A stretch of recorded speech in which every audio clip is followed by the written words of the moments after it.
ইষ্টমুজো অসমৰ বিশেষ অনুষ্ঠান চেলিব্ৰিটিৰ কথাৰে শিতানৰ আজিৰ অতিথি অসমৰ এগৰাকী প্ৰতিভাৱান নৃত্যশিল্পী Raktim Thakuria. Floor seats for the Knicks. Couple models blowing kiss. They don't even wanna pick. Wanna lick up, wanna. What's a right then a left at the alley? Like Dre don't look too shabby. Jordy thing come from the valleys. Like I just wanna play with that. My beautiful, my sexy baby. She's got looks that drive me crazy. Oh yeah, oh yeah. কঠোৰ পৰিশ্ৰম আৰু একাগ্ৰতাৰে সাধনা কৰিলে শিখৰত আৰোহণ কৰাটো সহজসাধ্য হৈ পৰে। মায়ে কৈছিলে কি if you want to do two things together মানে তই নিজে চুজ কৰি লৈছ so' you will have to bear with it and you will have to work hard along with it নহ'লে ना तुम घर के रहोगे ना तुम घाट के रहोगे तुम कहीं पे भी नहीं रहोगे तुम बीच में फंस जाओगे तो फिर तुमको दोनों चीज़ एक साथ ले जानी पड़ेगी। নিজা চেষ্টাৰ বলতেই ৰক্তিমে ৰাষ্ট্ৰীয় পৰ্যায়ৰ মঞ্চত নিজকে প্ৰতিষ্ঠিত কৰিবলৈ সক্ষম হৈছে।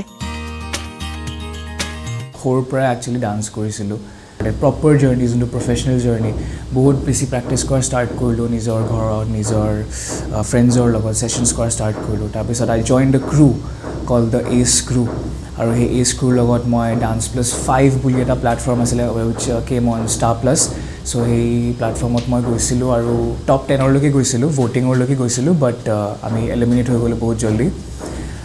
আফটাৰ দেট আমাৰ ক্ৰুৰ অলপমান ভাল ৰিলেশ্যনছ নাছিল কাৰণে উই স্প্লিট আপ গোটেই ক্ৰুটো স্প্লিট হৈ গ'ল আৰু আমি গোটেইকেইটাই চ'ল' গুচি গ'লোঁ আৰু যেতিয়া চ'ল' আহিলোঁ লকডাউন পৰি গ'ল।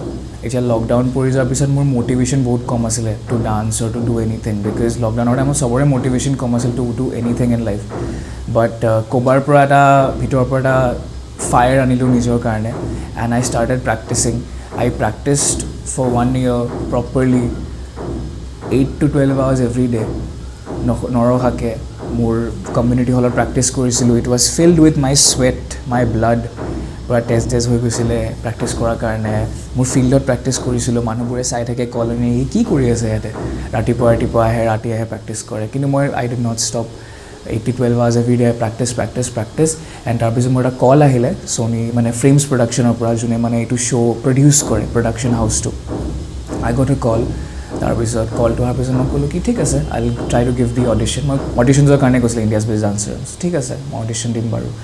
আই গিভ দি অডিশ্যনছ এণ্ড তাৰপিছত মনত ইচ্ছা শক্তি থাকিলে পৃথিৱীৰ কোনো শক্তিয়ে বাধা দিব নোৱাৰে।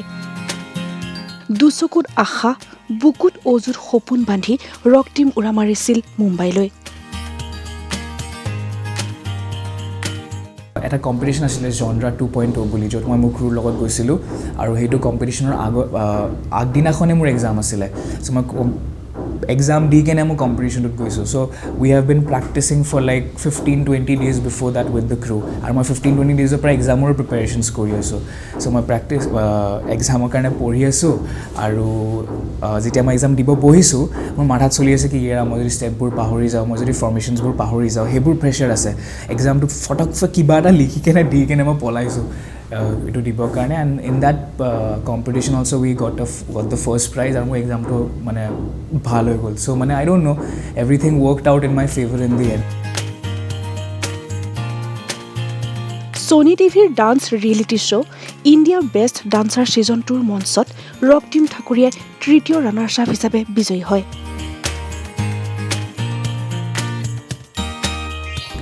মোক মায়ে সৰুতে কৈছিলে কি এনেকুৱা এটা প্লেটফৰ্মত গৈ কেনে ছাকচেছফুল হৈ আহিবলৈ you have to be 1 in a million তেতিয়াহে তুমি সেইটো মঞ্চৰ পৰা আহি কেনে মানে প্ৰপাৰলি ছাকচেছফুল হ'ব পাৰিবা। আৰু মানে সেই মাহঁতে সেই চান্সটো ল'ব বিচৰা নাছিলে চাগে এট দেট পইণ্ট বিকজ মাহঁতে নাজানে মই কি কৰোঁ এজ এ ডান্সাৰ মাহঁতে নাজানে মোৰ কিমান পটেঞ্চিয়েল আছে চাগে বিকজ মই সেইটো কেতিয়াও আগত সেনেকৈ দেখুওৱা নাই সিহঁতক কি মা চোৱা মই এইটো কৰিব পাৰোঁ মা চোৱা মই সেইটো কৰিব পাৰোঁ।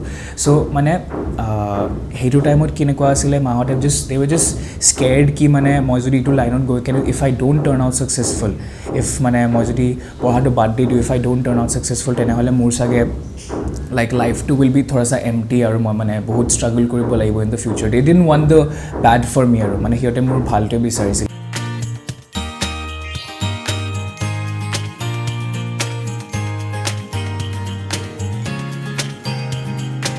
এটি সংস্কৃতিবান পৰিয়ালত জন্মগ্ৰহণ কৰা ৰক্তিমে কোনো আনুষ্ঠানিক প্ৰশিক্ষণ নোলোৱাকৈ ইণ্টাৰনেটৰ মাধ্যমেৰে প্ৰশিক্ষণ লৈছিল।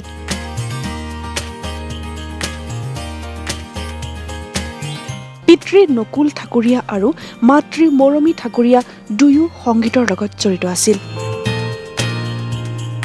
তাৰ প্ৰতি মোৰ যথেষ্ট আস্থা আছে। তাৰ যিটো নিষ্ঠা, যিকোনো বিষয়তে হওক, পঢ়াত হওক, নৃত্যত হওক, পঢ়া আৰু নৃত্য দুয়োটা পেৰেলেলি সি লৈ গৈছে। পঢ়াটো সি বেয়া নহয়, পঢ়াটো ভাল ৰিজাল্টেই কৰে আৰু খুব নিষ্ঠা সহকাৰে মনোযোগ দি পঢ়ে। ডেন্সতো তাৰ ইনভলভমেণ্টটো একেবাৰে সাংঘাতিক ধৰণৰ ইনভলভমেণ্ট। গোটেইখিনি পেৰেলেলি আগবঢ়াই লৈ গৈ আজি এই পৰ্যায় পাইছেহি। সি ৰাতিপুৱা তাৰ নিজৰ কামখিনি কৰি সি প্ৰেক্টিচলৈ আমাৰ ইয়াত এটা হল আছে, কমিউনিটি হল, তালৈ ওলাই যায়। মানে বহুত বেছি প্ৰেক্টিচ কৰিছিল। লকডাউনৰ সময়ত বহুত বেছি প্ৰেক্টিচ কৰিছিল। মানে দিনটোৰ কাৰণে ওলাই যায়। কেতিয়াবা 5টা 5:30 আহি সি মানে লাঞ্চ কৰে এনেকুৱা। আকৌ লাঞ্চ কৰি 1 ঘণ্টা 2 ঘণ্টা ৰেষ্ট লৈ পেলাই আৰু ৰাতি 11টালৈকে মানে তেনেকৈ প্ৰেক্টিচ কৰিছিল। মাতৃ হিচাপে মই খুবেই সুখী। সি নিজৰ চেষ্টাত, নিজৰ অধ্যাৱসায়, তাৰ নিজৰ প্ৰেক্টিচ ইমান বেছি সি আগবাঢ়িছে। গতিকে খুব ভাল লাগিছে। এণ্টাৰটেইনমেণ্ট ইণ্ডাষ্ট্ৰিটো থাকিম। I will be associated with art and crafts. মই সৰুৰ পৰাই আৰ্ট বহুত ভাল পাওঁ। So' I have I wrote poems when I was young. I used to draw when I was young. I used to play the guitar also sometimes. Married, should know, never get far. Oh, and I look back now. Love Guru is taking over. Sony টিভিৰ dance reality show' India best dancer season 2ৰ মঞ্চত বিচাৰকৰ আসনত থকা মালেকা আৰোৰাৰ পৰা বিশেষভাৱে সহযোগিতা পাইছিল ৰক্তিমে। 3টা জাজ আছিলে। এজন আছিলে টেৰেন্স লুইছ, এজন আছিলে গীতা কাপুৰ মেম আৰু এজন আছিল Malaika ma'am. There is one জাজ who always give an extra I don't know' মানে এটা এক্সট্ৰা মানে বেলেগ ভাল পোৱা এটা আছিলে তেওঁৰ ফালৰ পৰা, মানে extra affection, extra love, extra care. I felt it from her and তেওঁ আছিল মালাইকা মেম। নৃত্যই যাৰ সকলো, নৃত্যৰ অবিহনে যেন সকলো আধৰুৱা প্ৰতিভাৱান ৰক্তিমৰ।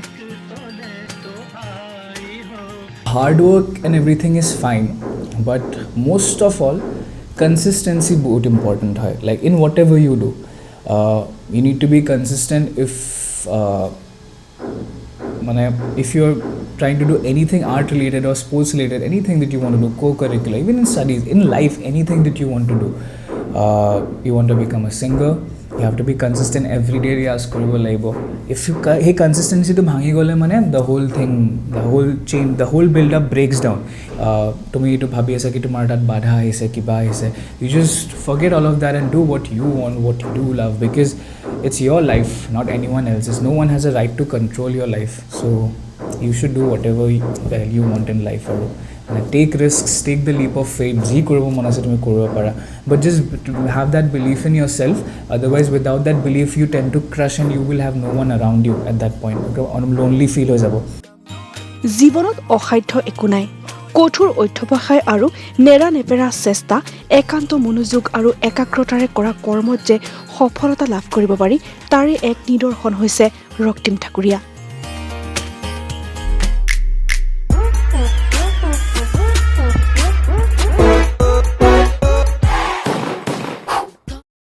ইষ্ট মজো অসমক লাইক, কমেণ্ট আৰু শ্বেয়াৰ কৰিবলৈ নাপাহৰিব। লগতে নটিফিকেশ্যনৰ বাবে বেল আইকনটো ক্লিক কৰিব।